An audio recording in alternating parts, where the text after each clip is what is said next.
Join me in part 2 of my tour of the Petit Nord Trail as I travel independently with the world's smallest bicycle camper. This video covers my first 2 days on the trail, day 7 and day 8.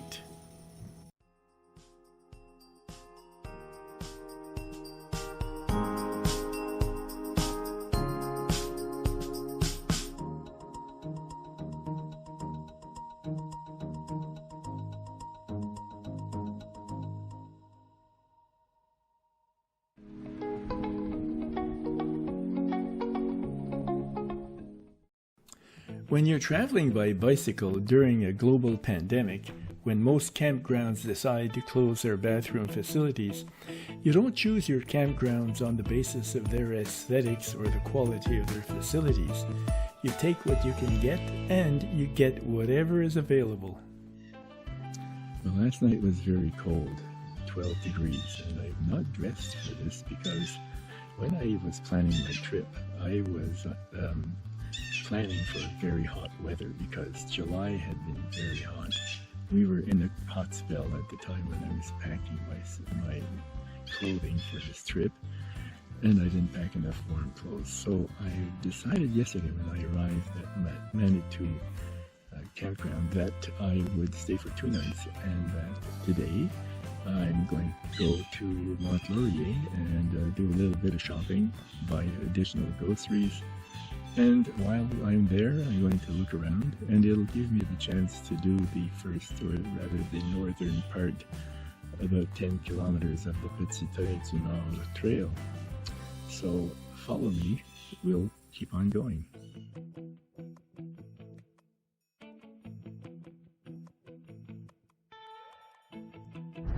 So we're on Petit Nord presently on the way towards Mont-Laurier.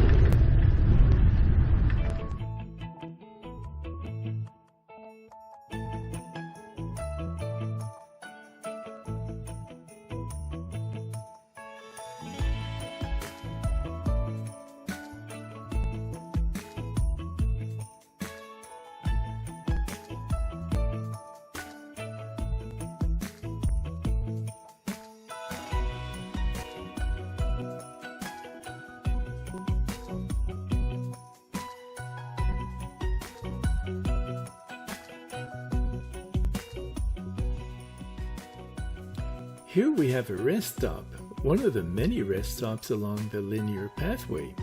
It has an observation window for those who want to rest and enjoy a view of the lake.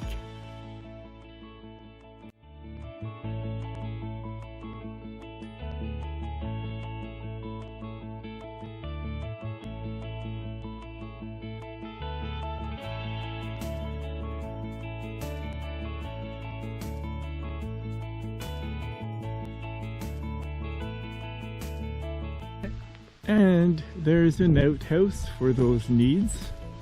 We find kilometer markings like this every kilometer, and there's a map here that shows the entire trail, and it indicates where we are located. And so we start at Mont-Laurier at kilometer 201 when we return, and then kilometer 0 is in Saint Jerome, and then there's another trail that goes to Bois des Filions, which is 32 kilometers.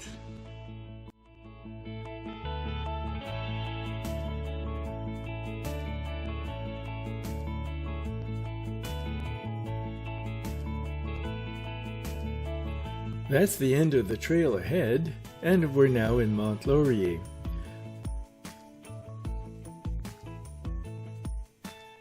On the right, there's a parking lot for the users of the trail.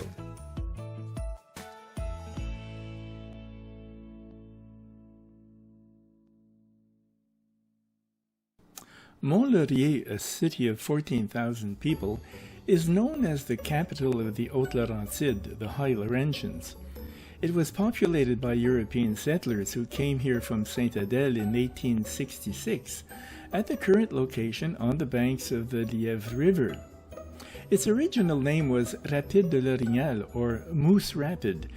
Derived from an old Algonquin legend, in which a moose chased by a pack of wolves jumped 30 meters out of panic to the top of the falls.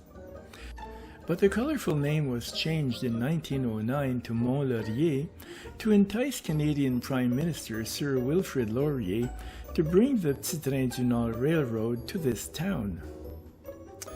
Mont-Laurier is the administrative and commercial center of the Haute-Lièvre area. Many residents are employed by various governments, the schools, and the hospital. Most of the economic activity is generated by tourism, road transport, and forestry. There is some agriculture, mostly dairy farming, and dairy products manufacturing. Thanks to Giant Tiger, I was able to correct my planning mistake and buy warm clothes, as well as fresh meat and vegetables for my supper. I've been waiting for 5 minutes and I still haven't been able to give my order. I wonder if it works with the bicycle. Well, it worked, and I'm about to eat a delicious meal. I felt low on energy, so I had to replenish my energy supply. I'm on my way back now to the campsite, heading south on the Petit Train du Nord.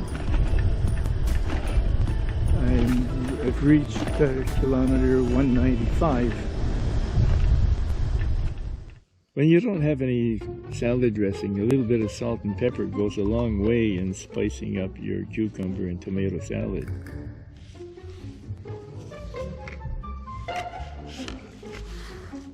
On my shopping excursion, I traveled 4 kilometers on roadways, picked up Le Petit Train du Nord at Chemin d'Inel, rode 18 kilometers on the famous trail, rode around town a bit, and after my shopping, returned to my campground by the same route. This was a demanding day for me, having covered 69 kilometers in total.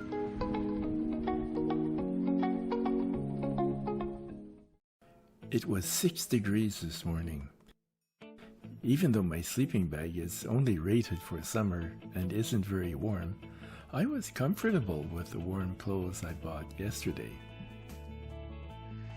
Well, this is Thursday the 20th of August, day 7 of my trip, and this morning I'm starting the southward trip down the Petit Train du Nord.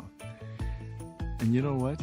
I'm tired even before starting. So, wish me luck. On the way to Mont-Laurier the day before, I happened upon a hill that was so steep that the bike slowed down to a crawl, even without the trailer. So that morning, in order to avoid that problematic hill, I took a 9-kilometer detour to get to the trail. There's a remarkable phenomenon that takes place as soon as I get on my bike.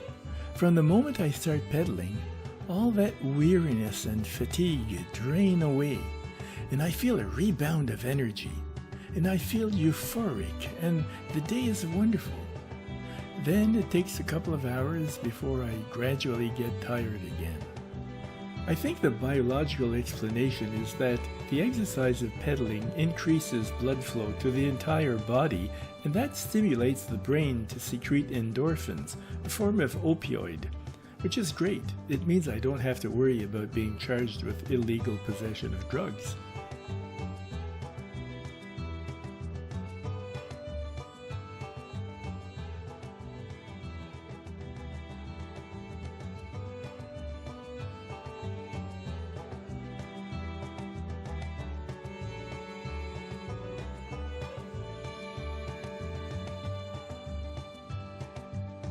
I've arrived at Val-Barrette, and this is the Petit Train du Nord, and we're going south, which is that away. So we're a few kilometers south of Val-Barrette, and here the trail is paved, but it's pretty bumpy. There's lots of transverse cracks. Whenever I hit a bump or a pothole, we can hear a distinct rattling sound. Some of that noise comes from my handlebar bag, some from the battery that rattles in its support, some of the sound comes from the camper and its contents. But I was more concerned by the camper when it bounced, because of the items that were subject to breakage. So I protected the most delicate ones, the laptop and the CPAP machine, by placing them within layers of my sleeping bag and pillow. If I can figure out a way of installing a suspension system on the camper, it would allow me to take some of the less traveled and rougher trails that I have to avoid with the present arrangement. Okay, you might have heard that one. Small one. Usually when a rail line is converted to a bicycle trail, you end up with long, straight, boring stretches. But since the Petit Train du Nord passes through the valleys between the Laurentian mountains, it's very convoluted, winding and curvy, and this makes it more interesting.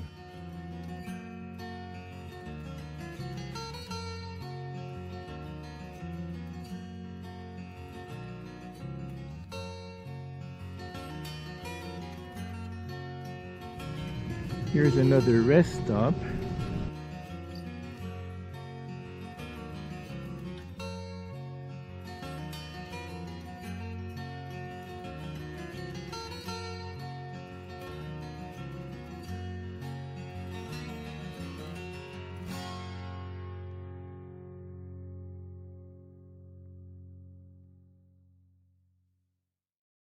Here Google Maps clearly shows the convoluted nature of the Petit Train du Nord trail. A lot of it is in bad shape, like this, and there are places where there's some big bumps. Many of the bumps have been marked with orange paint, but I find that with my trailer it's hard to avoid them sometimes. Some of them are very difficult to avoid.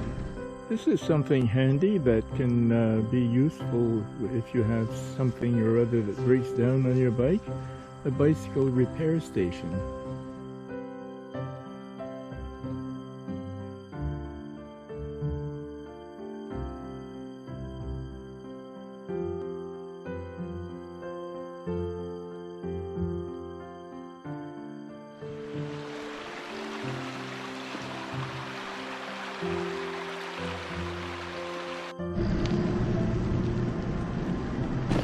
It's raining slightly, but this is quite pretty here.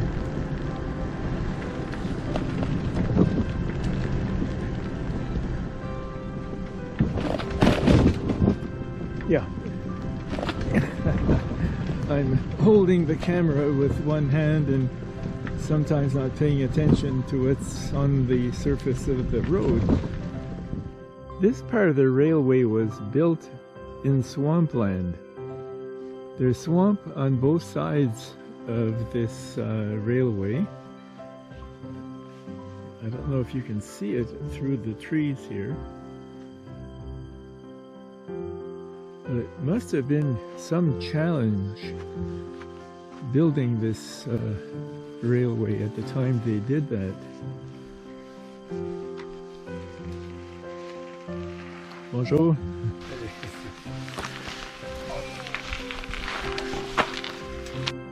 Swinging a leg over the seat to get on and off a bike is pretty tough for guys our age. That's why I've opted for a bike with a step-through frame.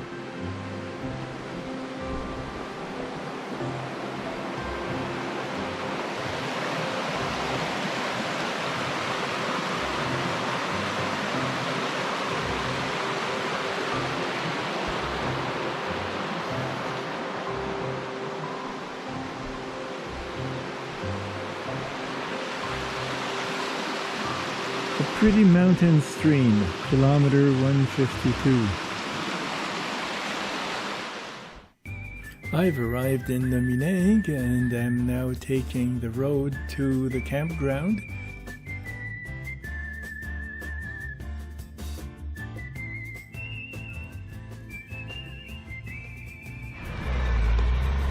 And I find out that most of the road is under construction.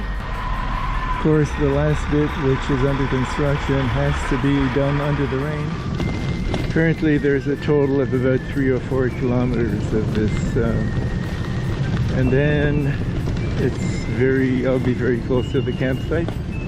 So this isn't so bad.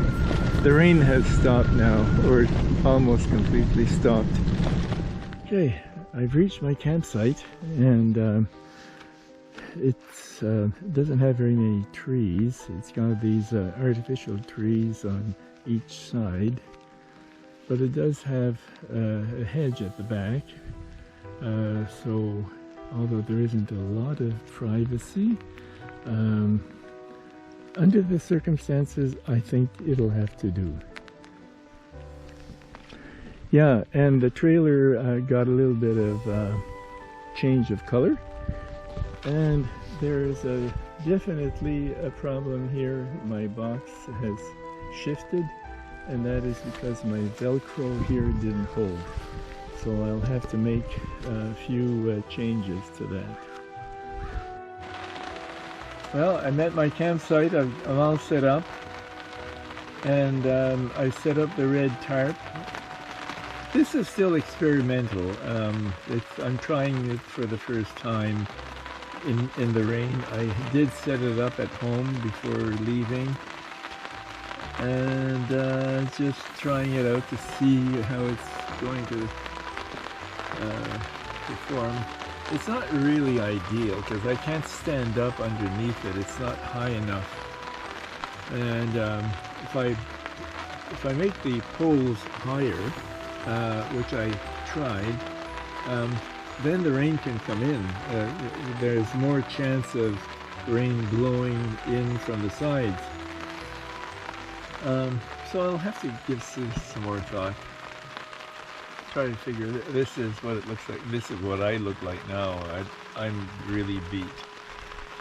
So, however, I just finished putting down a nice beer, and now I'll prepare my supper. Today I traveled a long way to cover a short distance on the actual trail of my concern. You can see the whole trip in orange in the circle up near Mont-Laurier. This close-up map shows the route traveled on roads in red and the Petit Train du Nord in green, a total of 70 kilometers. I'm staying at campground Baie du Soleil for 3 days because tomorrow afternoon I'm having a special guest who will be camping overnight with me. Thank you for joining me on the first 2 days of my trip down le Petit Train du Nord. Next week I will post days 9 and 10 of the trip. If you want to join me again, keep an eye on my YouTube channel. And if you haven't already done so, subscribe to my channel by clicking on the red icon on the bottom right corner of your screen.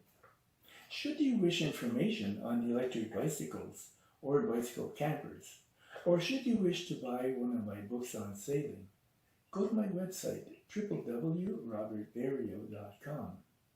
And until next time, never quit cycling.